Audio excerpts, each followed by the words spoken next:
Good evening, everyone. This is Dr. Rundles. And today, for a moment of motivation, I want to talk from a process of thought derived from Acts, the 12th chapter, verses 5 through 11, is where we'll find our root cause of this study.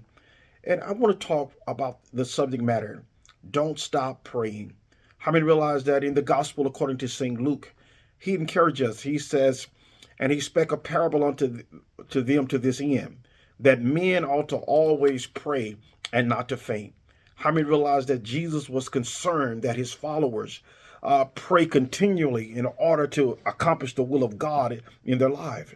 The first thing notated was we must persevere in prayer with regards to all matters until Jesus' return. In this life, we have an adversary. We have one enemy, that is the devil, Satan. Prayer can protect us from the evil one. In our prayers, we should cry out against sin and for justice. How many know don't give up? How many realize persistent prayer is counted as faith?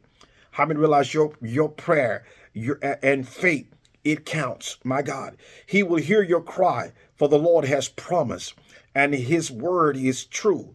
Don't quit praying. Never give up. No matter what a situation look like, how many realize that you're able to overcome if you continue to pray? How many realize his will? Oh my God, he will answer you whenever believers are depressed over lives situation. Those are good times to enter into the sanctuary of God. Whatever you do, just don't stop praying. My God.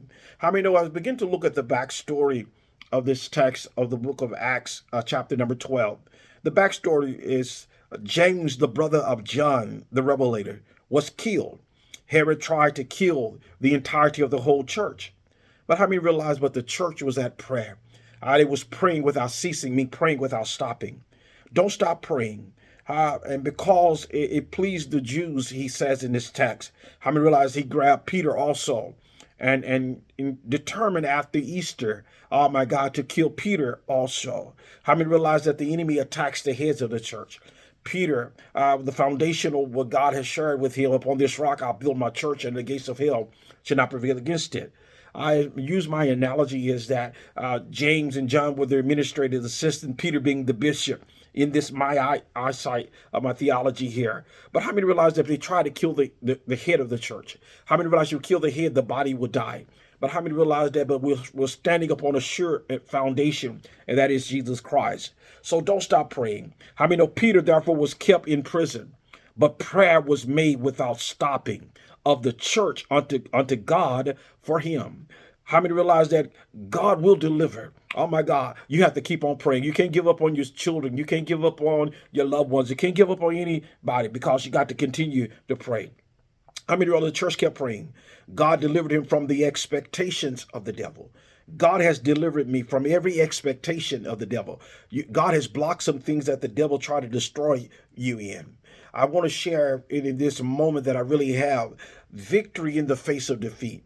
Oh my God. How many realize that when it looks like everything was over, it looked like there's no way? Peter was surrounded with four cordons of soldiers. He had 16 soldiers all time, 24-hour surveillance on him, hooked to him. He had changed. He was in the middle of the prison like he was a common criminal. How many realize that? But how many? But the saints bombarded heaven. They cried and they cried out to God until God sent an angel.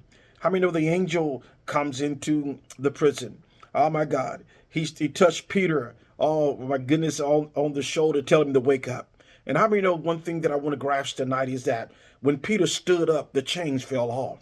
He told Peter to put on your clothes and let's walk out of here. Arise and walk out. My. He told us arise and walk through. Let's get up and walk out of here. How many know tonight I want to share with you, you're coming out of the lowly places, the dry places. You're coming out of Lodabar. You're coming out of those situations where you thought that the enemy has won. But how many realize that God will bring you out? How many know Peter walks by one door, then he walks the second door, then he comes to the third door, the iron gate that leads to the city. My, when that door opened on his own accord also, and when he got past that door, he looked back and said, surely the Lord has delivered me. But one thing I caught in this text is that Peter didn't run away. Hallelujah. But Peter found where the prayer meeting was. Peter went and knocked on the door. And how many realized that those that was praying at John Mark's mother's house? And Peter, and they sent a 12-year-old girl named Rhoda to the door. And she said, "Who is it?" And he said, "It is Peter," with exuberant and excitement because she know the voice of Peter. She ran back and told the prayer group that Peter stands outside. They said, "No, it must be his spirit, must be his ghost. Go back and ask again." And when they asked, he said, "I am Peter." And how many know it was great joy because why? God brought him out. How many realize tonight? I want you to understand this. It's not over until God says it's over. Oh my God. You can have what God said you can have. You can do what God said you can do. You have to rise up and walk through. How many you got to stand in the midst of adversity?